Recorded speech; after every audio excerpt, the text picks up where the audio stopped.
Ask Dan Schneider. This is my second Ask Dan Schneider video, and the question that I am addressing is, why do I hate Steven Spielberg? Now, over the years I've gotten many a question like this. Why do I hate David Foster Wallace? Why do I hate Maya Angelou, or some poet, or some artist, or something, or some book, or something? And I've stated this many times in interviews, I've stated this many times in essays, and the fact of the matter is, I don't hate anyone. When one is a critic, one does not and cannot operate on a like-dislike, love-hate kind of basis. You have to operate on an objective and subjective basis. And on the critical side, you have to be objective. So when someone asks me something directly, like a woman named Tammy had asked me a few months ago, why do I hate Steven Spielberg? The fact of the matter is, I don't. Steven Spielberg is just a bad filmmaker, and he's demonstrably bad. If you look at films that he's done, they're all schmaltzy. They're all from a very childish perspective. Look at his two most famous films from the 1990s, Saving Private Ryan and Schindler's List. They have every cliche going. At the end of Saving Private Ryan, there's that atrocious maudlin scene, "Tell me I'm a good man." In Schindler's List, you get the good Nazi, and you get the obnoxiously, terribly bad red coat that is the only color in the film. And it's so obvious and so heavy-handed a symbolism that this shows that Spielberg doesn't understand what he's doing. Now, it's very simple to look at a Spielberg and go, well, he's a bad filmmaker, but there are lots of other bad filmmakers. Why don't you pick on an Ed Wood?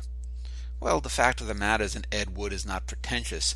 Ed Wood's Plan 9 or Glenn and Glenda are so bad. These films are so bad. Or films like Troll 2 that I haven't seen, but I've seen clips of and my wife and other friends have watched. Or The Room by Tommy Wiseau. These films are so bad that they're so bad that they're good.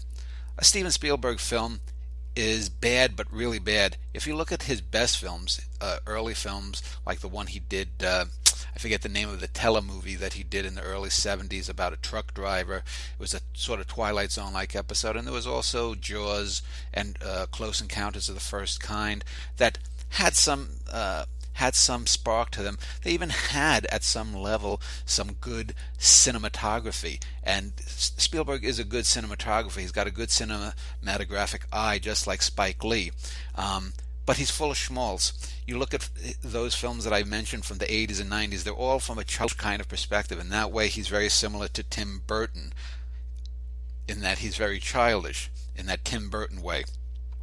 On the other hand, he's better than someone like a Ron Howard, who has all the flaws of a Steven Spielberg, but doesn't have the visual eye of a Steven Spielberg. So there are different levels of badness. Take, for example, probably the best movie that Spielberg's done in the last 20 years, though, and that was A Minority Report, the Philip K. Dick movie that starred Tom Cruise. Now, Tom Cruise is a bad actor. Philip K. Dick's short stories have nuggets of ideas, but he was a bad writer. He never knew how to make them human. Spielberg actually makes that a good film for the first 3/4 to 80% of the film. It's probably maybe his best overall film technically. And then it falls apart at the end with a bad ending that I won't reveal, but it just kills the film. And that's the thing. Spielberg doesn't understand story structure. He doesn't understand how to build good characters. If he has a screenplay that is well written and has good characters, he can carry that out. But anyway, that's why I think Steven Spielberg is a bad filmmaker. And like I said, he's bad, but he's not laughably bad. You don't get good humor. You don't get a sense of fulfillment, laughter, joy that you do in his worst films as you do in the obviously bad films of an Ed Wood or a Tommy Wiseau or anyone like that. So that's the basic answer to the question. I don't hate Steven Spielberg, and I don't hate David Foster Wallace, and I don't hate Maya Angelou or any other bad artists you can think of. I just recognize them as bad and state that they are bad. That is the job of a critic. Despite what people will tell you, a critic has to be objective. A critic has to stay back and say, this is good, this is bad, so that people can make the decisions of whether they want to engage that work of art. At this point, Spielberg is pushing 70. He's not going to get any better. Again, he's not the worst filmmaker, but he's never been a good filmmaker. So I do not hate Steven Spielberg. I just recognize that he's bad.